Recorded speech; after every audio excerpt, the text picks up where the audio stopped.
Hey everyone, welcome back. My name is Bradley. If it's your first time here, this is the channel that focuses on high-end homebrewing equipment and techniques, as well as a little bit of DIY. All right guys, as many of you know, I definitely focus a lot on Brewtools equipment, techniques, how-tos, tutorials, problem solving. I really love the Brewtools community. Today I'm gonna share with you guys the Brewtools Overflow kit. So I've used it for about 4 different brews. I really have a good idea of how it works and what you guys can expect when you order yours. One other thing, guys, also, I am extremely humbled and proud at the same time to be able to let you know that I will be producing a series of videos going over the Brewtools Unitanks, the F100 specifically, in great detail. I believe I'm gonna have a chance to test out all the goodies, all the bells and whistles, and really show everyone what it's about as I learn myself what exactly it's about.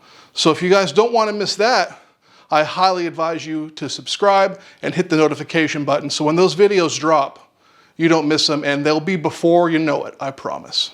All right, let's jump right into this video. Research it, mash it, boil it, ferment it, drink it, analyze it, share it. Home brewing is good. All right, guys, here it is, the new Brewtools Overflow kit. With the kit, you will be getting 3 different smaller pipes that will extend the height based on your system. You'll also get the laser cut filter, as well as a couple of these other mesh filters there behind it. I do prefer the laser cut filter. In my testing, I found it to work a little bit better, as well as the mesh ones tend to eat the silicone, but I believe they will be included. You also get a plug for the hole you have to open up in your laser cut filter. This is the filter holder. You'll notice that it fits 2 different size pipes. It will also fit the larger, shorter pipe that attaches directly to the laser cut filter. I highly recommend installing the filter into the base before it's on the pipe. Just push it in like so, and then pop the lid on. It makes it easier to get everything nice and tight together. Mine's chewed up from extensive testing. Yours won't be this way. Next, you want to insert the smaller tube into the base of the filter holder. You need to push it all the way in. Notice here, really critical, this actually helps pinch the filter into place. That's what it should look like without the filter. Again, notice mine is chewed up from rigorous testing. And this is just another shot. I can't stress how critical this is to make sure it does not come apart. If you don't do this properly, you will have issues. Here's a look at the whole thing, fully assembled. All right, before you can install it, you have to take out this knockout plug. I chose to use a hammer and a screwdriver to cut it loose, basically. And I went ahead and popped out 2 of the points. Probably only need to do 1. Then just pop it out. It's actually pretty easy, and popping it out will leave less of a burr. Just work it out.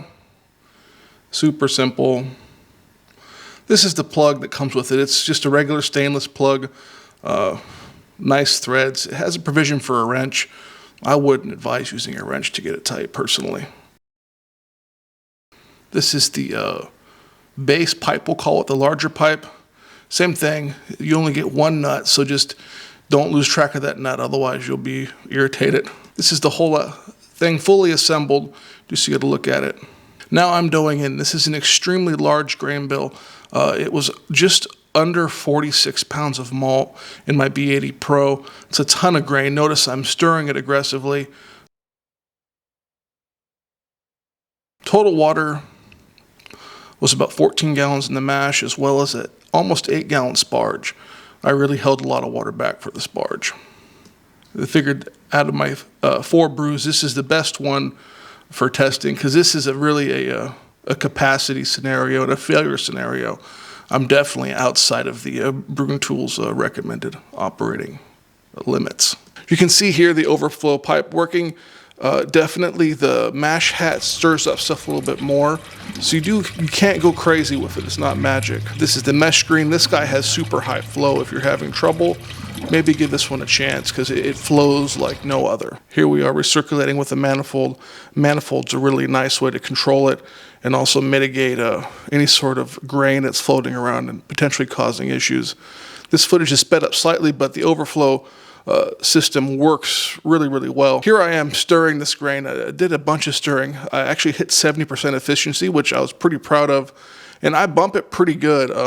At this point, honestly, I'm kind of lazy and I was tired and really knocking it around. So it definitely stays in place and it works. And stirring all the grain up, it definitely made the mash kind of stick on me. But it handled it nicely. I found it to be very user-friendly and definitely works, but you can't run full bore on the pump if you guys are having issues. It's, like I said previously, it's not magic.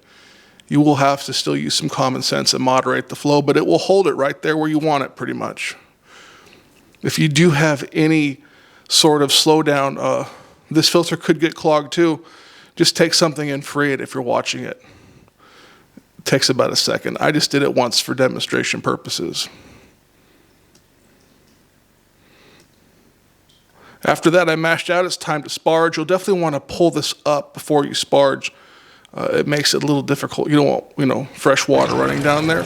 So just watch it as you're sparging, and you shouldn't have any troubles. Make sure you're using the mash hat. You're not spraying water directly at it. And you just got to watch the pump and turn it off and on a little more than usual to make sure you don't run down the overflow when you're sparging. As we're coming to a boil here, I really do like the Overflow Pipe. At first I wasn't sure how much I would like it, but at a capacity brews where it's really been designed to work well, it definitely helped me out, I think. If you guys are having trouble with recirculation, I definitely check this out. If you want to see more of me and Brewtools equipment, especially that Unitank, please subscribe.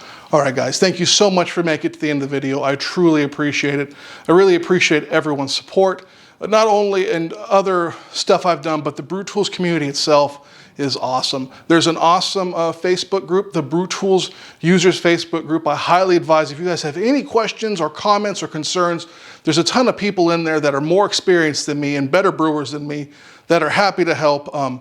There are hardly any people in there are kind of tools or dicks, if you will. Everyone's pretty mature and adult. Maybe it's the community itself. Maybe it has something to do with the fact that basically Brewtools is a Halo brand. They don't just have Halo products. Pretty much everything is top-notch and in a league of its own. All right, guys, thank you so much for watching. This has been Bradley. Remember, home brewing is good, and I'll see you real soon.